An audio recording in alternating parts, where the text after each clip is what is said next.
qu'après l'exposé de Thierry, je vais essayer de vous montrer tout ce qu'on peut faire au niveau pénien, puisqu'on était dans des considérations générales. Comment je fais avancer, Pierre, toi qui es le spécialiste? Droite, de gauche? C'est lequel? C'est celui-là? C'est bon. Ouais, c'est bon, c'est le plus gros. Donc, ce qui est intéressant quand on regarde toute l'histoire, c'est que c'est un des organes les plus accessibles et sans doute le moins exploré. Moi, j'ai énormément de patients qui viennent me voir et ils ont vu 10 ou 20 spécialistes, mais jamais personne leur a examiné le pénis. Et ça, c'est quand même une notion qu'il faut avoir. Même chez les urologues, d'ailleurs, on a plus souvent les touchés rectaux que des examens du pénis. Mais enfin, c'est comme ça. Donc, simplement, un tout petit rappel historique, parce qu'on est pressé, c'est que c'est Vinci, en décrochant les cadavres, qui a été le premier à vraiment réaliser qu'il y avait du sang dans le pénis. Hein. Le premier à avoir compris qu'il y avait ça remonte au XVIIIe siècle, à avoir compris qu'il y avait un équilibre sans doute entre arrivée artérielle et sortie veineuse, c'est de Graff. Puis au XVIIIe siècle, derrière, on a commencé à se dire, tiens, il y a un muscle dans le pénis, il se passe des choses, et même au XVIIIe siècle, les gens se sont rendus compte que des physiologues, des médecins français comme Bérard Valentin, se sont rendus compte qu'il y avait de la musculature lisse et qu'il y en a même un qui décrit ça très bien en disant c'est comme dans l'intestin. Le premier à avoir essayé d'échafauder une théorie de l'érection, c'est Giuseppe Conti, que certains d'entre nous, les plus vieux, ont connu, et puisqu'il est venu me visiter, moi je l'ai visité, j'ai travaillé avec lui. Les premières mesures de pourcentage de musculature lisse, je crois que c'est nous qui les avons faites avec lui, et ça remonte à des années. Donc, je vous rappelle pas ce qu'on vous a déjà rappelé bien largement plus avant, et simplement que quand on crée une érection artificielle chez le cadavre, et ça a été presque le début de l'intérêt que j'ai eu pour ça, et bien on crée une érection et on peut la maintenir. Et ça avait été pour moi une grande découverte parce que c'était quand même très particulier. On a compris tout à l'heure pourquoi c'était comme ça. On a pu faire des manipulations pharmacologiques et ça a été le moment le plus important puisque dès le début, et vous voyez ici, c'est un listing qui sort de ce livre qui remonte à 84, on a quand même, avec d'autres, en particulier avec Ganesh Adekam, qui a travaillé chez moi pendant plus d'une année, testé sur l'homme, parce qu'à l'époque on était un peu moins gêné par les régulations, l'ensemble de ces substances. Donc vous avez vu que déjà on avait une très très bonne idée de ce qui se passait. Aujourd'hui, on en est, et surtout après ça, à la recherche fondamentale et appliquée. Et Thierry Oméga vous a montré un petit peu ce qu'il faisait dans son laboratoire. Donc il y a une recherche fondamentale sur les tissus isolés, sur les mammifères et surtout sur les rongeurs. Il y a des modèles de rats qui ont toutes les sortes et de souris qui ont toutes les sortes de maladies péniennes. Il y a même maintenant un modèle pour la maladie de la péronie. Il y a un modèle pour le priapisme, et ça c'est très particulièrement intéressant. Moi je suis un vieux clinicien et je m'intéresse, et je peux pas m'en empêcher, qu'à l'homme. Et donc on a développé récemment toute une approche de biologie moléculaire avec l'université de Porto et avec cette jeune femme qui s'appelle Carla Costa. Donc au cours de mes interventions, je fais des biopsies. On stocke ces biopsies, elles sont coupées immédiatement, stockées, et on s'intéresse actuellement, dans un premier temps, c'est un large projet, à l'endothélium. Les coupes sont faites et on compte les cellules apoptotiques sur l'endothélium. C'est un process extrêmement compliqué, long, mais qui nous permet d'avoir une bibliothèque maintenant importante puisqu'on en est à 70 cas humains. Derrière cette recherche sur l'endothélium, il y a un deuxième programme sur la musculature lisse qui va s'engager. Bien sûr, c'est pas le seul, mais il est assez original dans son concept. Donc, nos deux grands chantiers actuellement pratiques, c'est essayer de voir si tout ce qui est dit et le vérifier à partir de la dysfonction érectile, est-ce que le dépistage et la prévention des maladies cardiovasculaires, c'est un peu le même souci que Thierry je pense qu'on collaborera là-dessus. Est-ce que réellement il y a quelque chose qui correspond à ça? Et c'est un programme, le dépistage, qui va être fait avec l'hôpital Ambroise Paré, le service de cardiologie, et un programme de prévention que je fais à travers mon propre institut. Pour la dysfonction érectile, et non pas le dysfonction érectile, essayer de recomprendre certains mécanismes. Moi, je trouve qu'on s'est beaucoup focalisé sur la cellule, qu'elle soit endothéliale, musculaire lisse, et que les mécanismes hémodynamiques ont été un peu oubliés, ou en tout cas, on a bypassé un certain nombre de choses. Et réparer, bien sûr, cette fonction endothéliale ou cette fonction érectile, c'est un des éléments de l'avenir.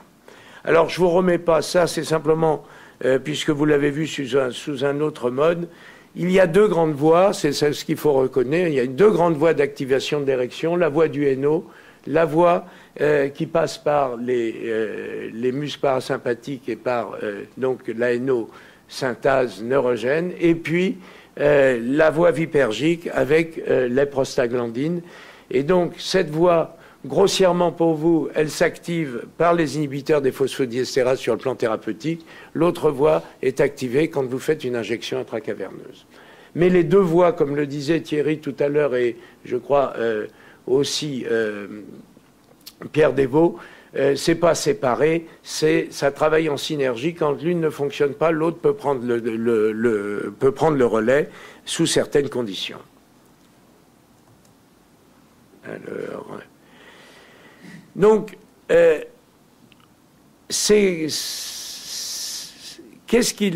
comment peut-on explorer? Parce qu'en pratique, finalement, on a beaucoup parlé de l'endothélium, on a beaucoup parlé de tout ça. Est-ce qu'il y a un moyen d'explorer cet endothélium pour vous, angiologue, aujourd'hui, à condition de vous fournir en matériel, mais c'est pas très compliqué? Effectivement, c'est un boulot que vous pouvez faire quotidiennement sur le malade. Alors, l'endothélium, eh bien, aujourd'hui, il faut considérer qu'il y a deux voies d'examen. L'une, c'est l'endothélium systémique, celui général, qui est le plus connu puisqu'il est mesuré depuis de longues années. C'est ce qu'on appelle la dilatation brachiale sous anoxie. On met un garrot au bras et on mesure la dilatation, le diamètre de l'artère radiale avant et après occlusion. Il y a une méthode plus moderne, en tout cas plus récente, et qui est très utilisée parce qu'elle est automatisée, qui sera de plus en plus utilisée, et que moi j'ai testé avec beaucoup de profit, qui est la plétismographie digitale comparative, je vous en dirai un tout petit mot. Et puis, ce qu'il y a de nouveau, c'est que depuis quelques années, on peut mesurer la réaction endothéliale grâce à un test très simple que j'ai adapté de cette dilatation brachiale, bien, un garrot à la base du pénis, je vais vous le montrer, qui permet de voir l'endothélium qui est figuré ici sur cette coupe en vert. Vous voyez ici cette fine couche, eh bien c'est l'endothélium. En rouge, c'est le muscle lisse et ce sont les noyaux qui sont colorés en bleu. Le muscle lisse, on peut avoir une approche indirecte, soit en particulier par le pharmacodoppler. Bien sûr, l'idéal, ce serait de disposer de biopsies faciles à faire pour les cas difficiles. Donc, qualité du muscle lisse. Ben, il y a deux éléments qui vous permettent de l'apprécier quand vous faites un échodoppler sous injection intracaverneuse. C'est l'importance du flux diastolique. Plus ce flux diastolique est important, plus la relaxation s'est faite correctement et c'est une relaxation, bien sûr, musculaire. Il y a un deuxième aspect que je teste actuellement, c'est quand je mesure le diamètre de l'artère lorsque je fais de la caverneuse que vous voyez ici. Et mettons, dans ce cas-là, l'augmentation était même très faible, voire même négative entre avant-occlusion et après-occlusion, et que j'injecte après une mini-dose de produit vasoactif, eh bien, j'ai un supplément de vasodilatation qui, lui, n'est plus, je pense, dépendant de l'endothélium, mais qui est dépendant de la relaxation de la musculature lisse. Je pense qu'en travaillant un petit peu là-dessus, en le modélisant sur des séries, on devrait avoir un test qui serait significatif.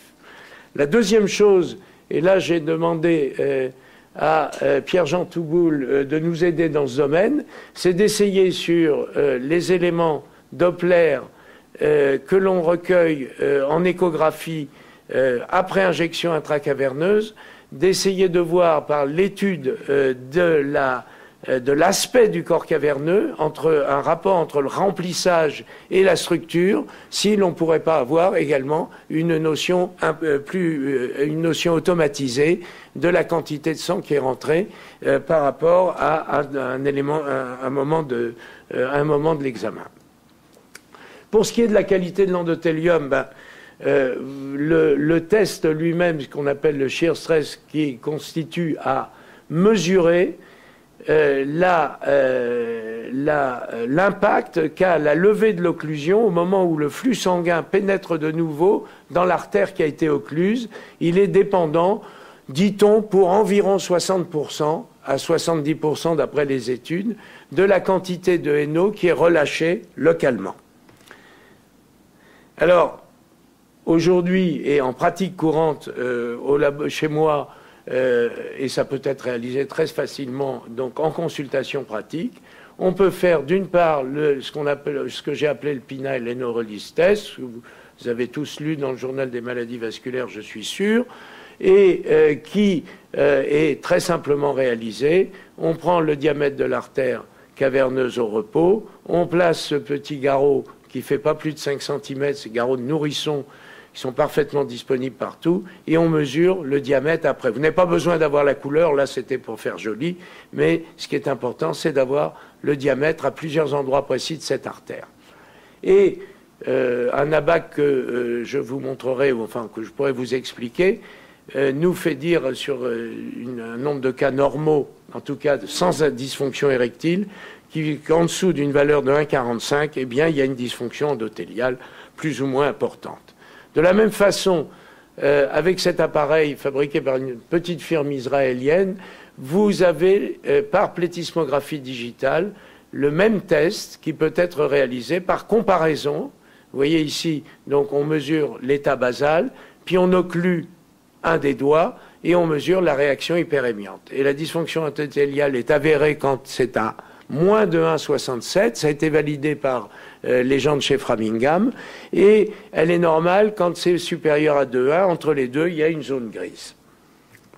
Donc actuellement, ce qu'on fait, c'est que l'on corrobore, on essaie de corréler, la valeur de l'hypnorte que vous voyez ici en bas, donc de l'indice de Peña, avec la réaction endothéliale générale.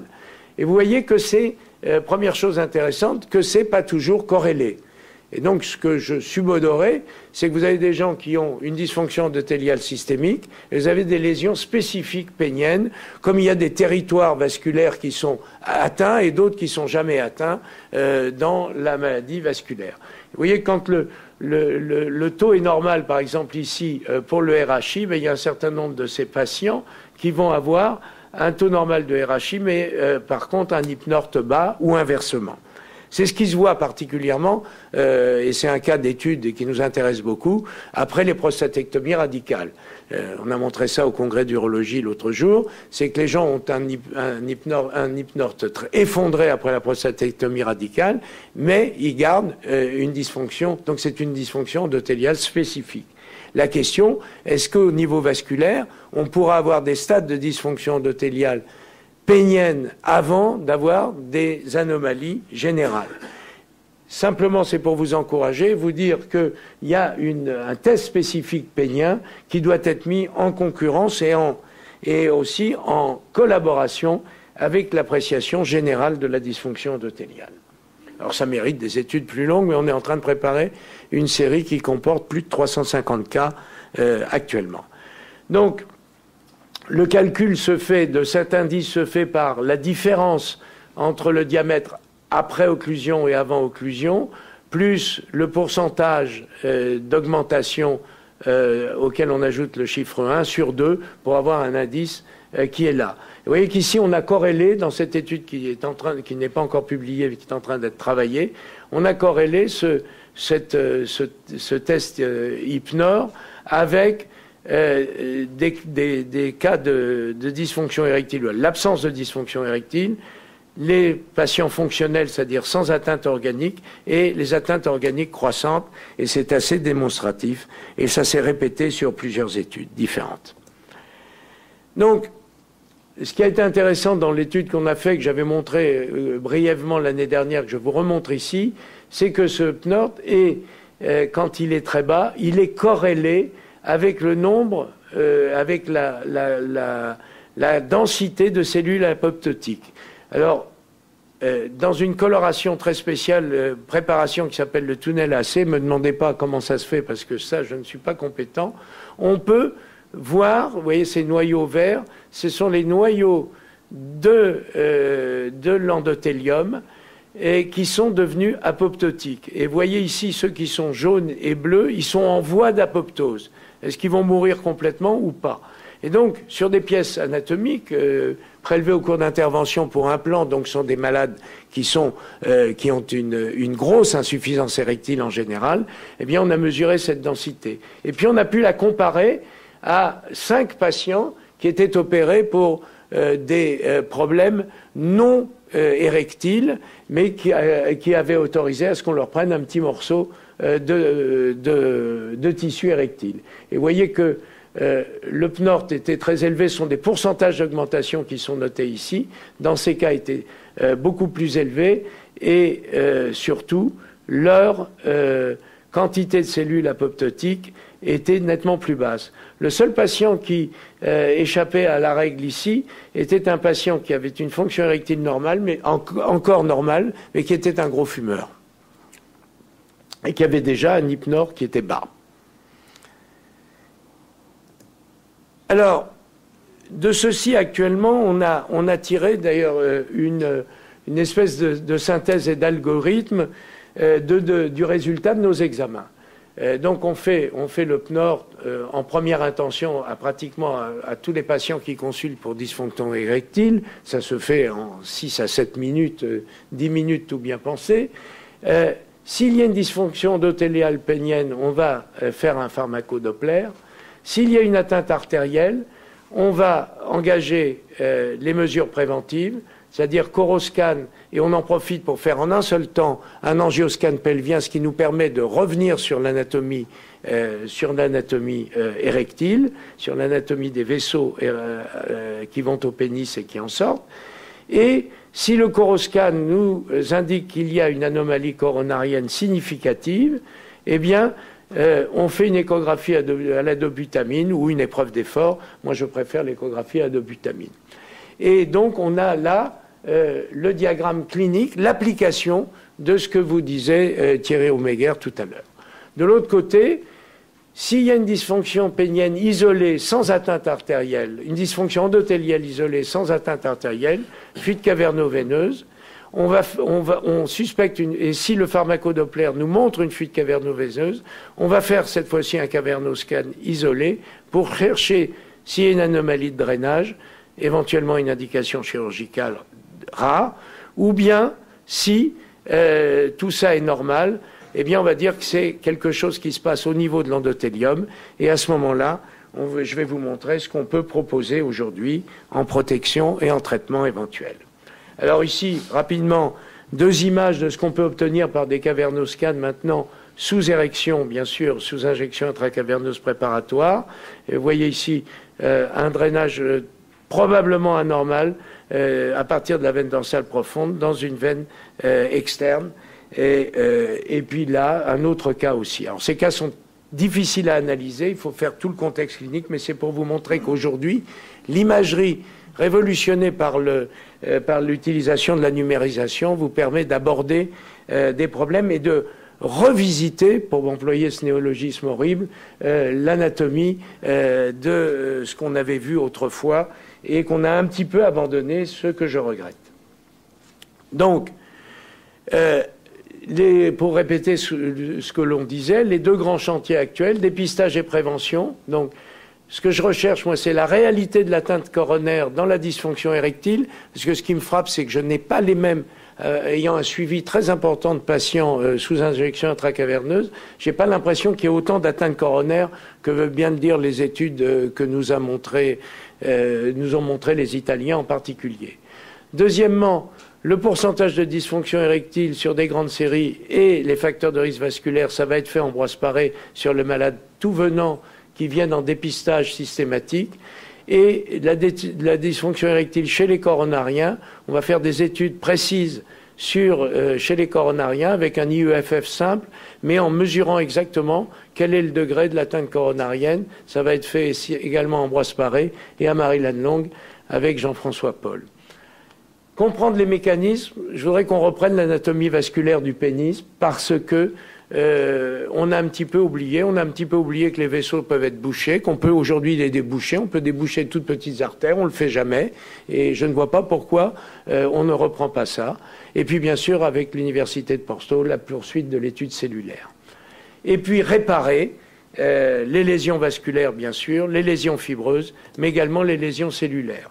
Alors une étude préalable qui est parue dans Angiologie au début fin septembre, qui montre qu'on peut améliorer donc cet indice IPNOR en donnant une supplémentation qui est la L-arginine, superoxydismutase et pycnogénol. Certains d'entre nous utilisent déjà ce mélange qui s'appelle Héliovir. Et on a plusieurs études en cours, en particulier de protection chez les malades qui vont être opérés d'un cancer de la prostate. On vous donnera ces résultats, je pense, dans le futur.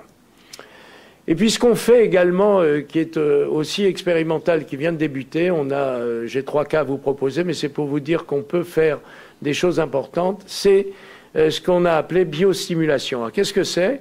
Eh bien, c'est l'utilisation de sang autologue et la réinjection intracaverneuse.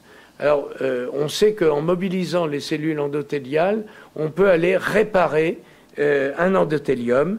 Et par exemple, comme celui-ci, chez un malade qui avait une disparition totale de son endothélium ici, c'était un malade qui a subi une artérialisation de la veine dorsale. Je vais vous montrer le résultat.